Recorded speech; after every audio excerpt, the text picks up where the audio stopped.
عن أبي هريرة رضي الله تعالى عنه قال عن رسول الله صلى الله عليه وسلم আবু হুরায়রা রাদিয়াল্লাহু তাআলা আনহু হতে বর্ণিত, তিনি বলেন রাসূল কারীম সাল্লাল্লাহু আলাইহি ওয়াসাল্লাম বলেছেন, আন্নাহু যাকার রাজুলুম মিন বানি ইসরাঈলা, বিশ্বনবী বানি ইসরাঈলের দুইজন ব্যক্তির প্রসঙ্গে বলতে গিয়ে এক পর্যায়ে বলেন, সালা বাদ বানি ইসরাঈলা আইয়ু সাল্লিফাহু আলফা দিনারিন, বানি ইসরাইলের একজন ব্যক্তি বানি ইসরাইলের অপরজন ব্যক্তির কাছে 1000 দিনার ঋণ চাইল, ধার বাবদ চাইল। তখন ঋণদাতা ব্যক্তি ঋণ গ্রহীতা ব্যক্তিকে বলল, ইতিনি বিশ্বহাদায়ে উশহিদুহুম, তুমি একটা সাক্ষ্য নিয়ে আসো, সাক্ষীকে নিয়ে আসলে আমি সাক্ষীকে দেখে তোমাকে টাকাটা ধার হিসাবে দিব। তখন ঋণ গ্রহীতা ব্যক্তি বললেন, আমি কাকে এখন পাবো? এই মুহূর্তে আমার তো টাকাটার প্রয়োজন, আমি এখন কাকে খুঁজবো? তাই তিনি বললেন, কাফা বিল্লাহি শাহিদান, আল্লাহ পাকই আমার সাক্ষ্য হিসাবে তিনি যথেষ্ট। তিনি বললেন, ফাতিনি বিল কাফিলে, তুমি একজন জামিনদারকে নিয়ে আসো।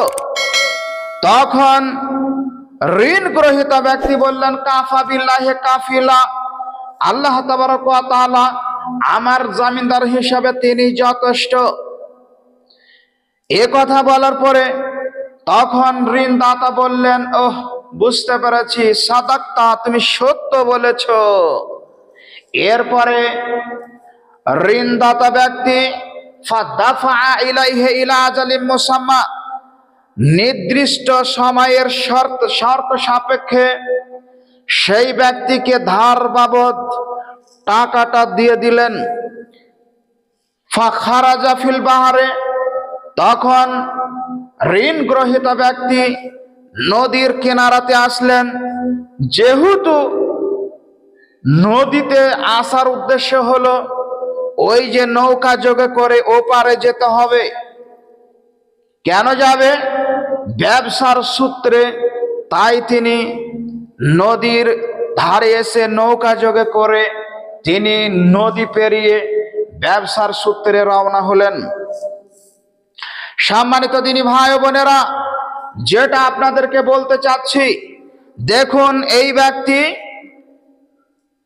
ফাকাজা হাজাতাহু, ব্যবসা বাণিজ্য যখন তার শেষ হলো, বেচা কিনা করে একদিন দুদিন করতে করতে কয়েকটা দিন অতিবাহিত হওয়ার পরে ফাকাজা হাজাতাহু, যখন তার কাজকর্ম দায় দায়িত্ব যখন শেষ হলো, ঠিকঠাক মতন পরিপূর্ণ হলো, সোম্মাল তামাশা মারকাবানিয়া ইয়ারকাবুহা, তখন এ আবার চলে আসলো যানবাহনের জন্য, তল্লাশি করতে লাগলো, খোঁজাখুঁজি করতে লাগলো যানবাহনে করে।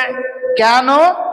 এই ব্যক্তিকে তার নির্ধারিত সময়ে টাকাটা পরিশোধ করতে হবে। তাই ফালামিয়া জিদ মারকাবান, তিনি অনেক চেষ্টা করলেন, চেষ্টা করেও তিনি কোনো যানবাহন পেলেন না। যানবাহন না পাওয়ার ফলে তিনি কি করলেন? ফাআখাযা খাশাবাতান, তিনি একটা কাঠের টুকরো নিলেন।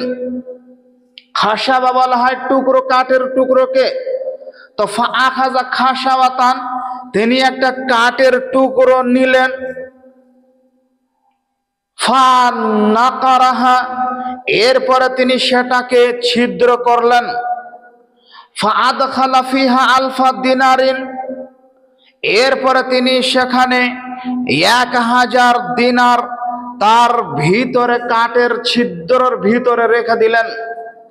ওয়াসহিফাতা মিনহু ইলা সাহিবিহি, এরপরে একটা পত্র লিখলেন তার সাথীকে, যার কাছ থেকে টাকাটা ধার বাবদ নিয়েছিলেন।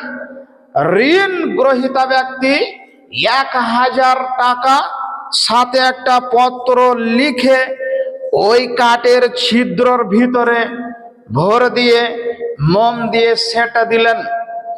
সেটা দেওয়ার পরে সোম্মা আতা বিহা ইলাল বাহারে, তিনি নদীর ধারে আসলেন, যানবাহন পেলেন না, নদীর ধারে আসলেন। আসার পরে বললেন আল্লাহুম্মা ইন্নাকা তাআলাম, ও আল্লাহ তুমি ভালো জানো, আন্নাকা তাআলাম তুমি ভালো জানো, আমার প্রসঙ্গে তুমি ভালো জানো। আয় আল্লাহ তাআলা, অমুক ব্যক্তির কাছে ফুল আনান, অমুক ব্যক্তির কাছে আলফা দিনারিন, আমি 1000 দিনার ঋণ চেয়েছিলাম। ফাসালানি কাফিলান, সে আমার কাছ থেকে জামিনদার চেয়েছিল। তখন আমি বলেছিলাম কাফা বিল্লাহি কাফিলা, আল্লাহ আমার জন্য যথেষ্ট। ফারাজিয়া বিকা, সে আমার প্রতি খুশি হয়ে গিয়েছে।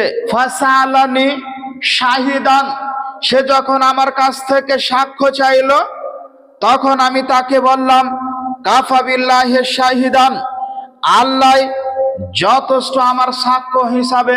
ফারাজিয়া বিকা, সে আমার প্রতি খুশি হয়ে গিয়েছিল। সম্মানিত দিনী ভাই বোনেরা, তখন ওই ব্যক্তি বলল যে আল্লাহ, সে আমার প্রতি খুশি হয়ে গিয়েছিল, তাই সে আমাকে টাকাটা দিয়েছে। তো এখন আমি যথাযথ সময়ে তার শর্ত সাপেক্ষে টাকাটা নিয়ে এসেছি, এখন আমি পরিশোধ করতে চাই। তো কারণবশত কারণের পরিবর্তে অনুকূলে টাকাটা হয়ে উঠলো না, তার হাতে পৌঁছাতে পারলাম না। আয় আল্লাহ তাআলা, এখন আমি এই টাকাটা একটা কাঠের ছিদ্রের ভিতরে পত্র টাকাটা লিখে আমি পাঠিয়ে দিচ্ছি। এ কথা বলে সে নদীর ধারে আসলো। নদীর ধারে আসার পরে সে বলল ইন্নী আস্তাউদিউকাহা, আল্লাহ আমি তোমার কাছে সুপর্দ করছি, তোমার উপরে আমি সুপে দিলাম। ফাররামা বিহা ফিল বাহারে, এবার সে টাকাটা নিয়ে, সেই কাঠের খণ্ডটা নিয়ে সে পানিতে ফেলে দিল। সম্মানিত দিনী ভাই বোনেরা, এই ব্যক্তি পানিতে ফেলে দেওয়ার পরে সম্মান সারাফা, সে চলে আসলো। ঋণ দাতা ব্যক্তি তিনি ভাবলেন আজকে তো টাকাটা পরিশোধ করার দিন, দেখি যাই। তো উনি আসলেন নদীর ধারে। নদীর ধারে আসার পরে তিনি কাউকে দেখতে পেলেন না। নদীর ধারে কোনো যানবাহন, কোনো নৌকা চলাচল, কোনো স্টিমার, এগুলি কিছুই ছিল না। অবশেষে তিনি নিরাশ হয়ে ফিরে যাবেন, তাই হঠাৎ করে কাঠের গুড়ি ভাসা অবস্থায় দেখতে পেলেন।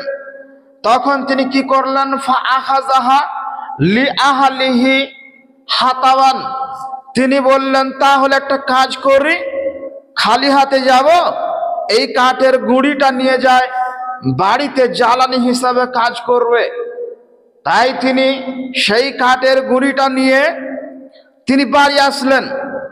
আসার পরে ফালাম্মা নাশারাহা, তিনি যখন সেটাকে ফাড়তে গেলেন, কুড়াল দিয়ে যখন ফাড়বেন, জ্বালানি করতে যাবেন, তো জ্বালানি করতে গিয়ে দেখলেন ফামালাওয়া সাহিফাতা, সেখানে তার সেই পূর্বে যে টাকাটা তিনি দিয়েছিলেন ধার বাবদ, সেই টাকাটা সঙ্গে পত্র।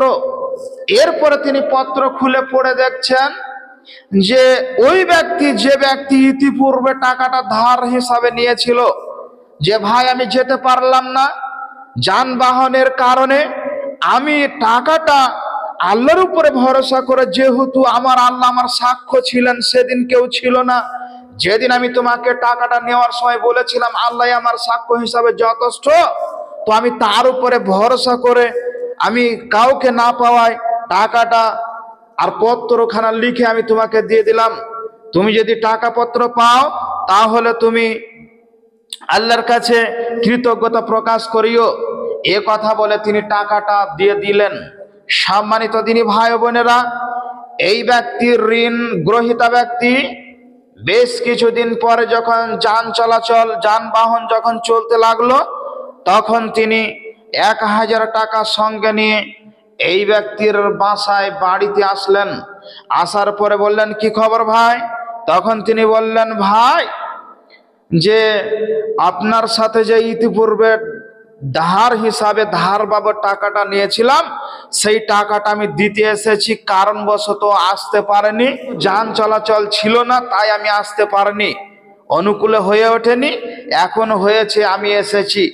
তো তিনি অবাক, তিনি বলছেন, ভাই, তুমি সেই যে বলেছিলে, আমি যখন তোমাকে টাকাটা ধার হিসাবে দিতে গিয়েছিলাম, একজন সাক্ষী চেয়েছিলাম, তো তুমি তখন বলেছিলে আল্লাহ আমার সাক্ষ্য হিসাবে যথেষ্ট। ভাই, তোমার টাকাটা তোমার পত্রটা আমি পেয়ে গেছি। তো তখন ঋণ গ্রহীতা ব্যক্তি আল্লাহর কাছে তিনি কৃতজ্ঞতা প্রকাশ করলেন, তিনি বাসায় ফিরে আসলেন। সম্মানিত দিনী ভাই ও বোনেরা,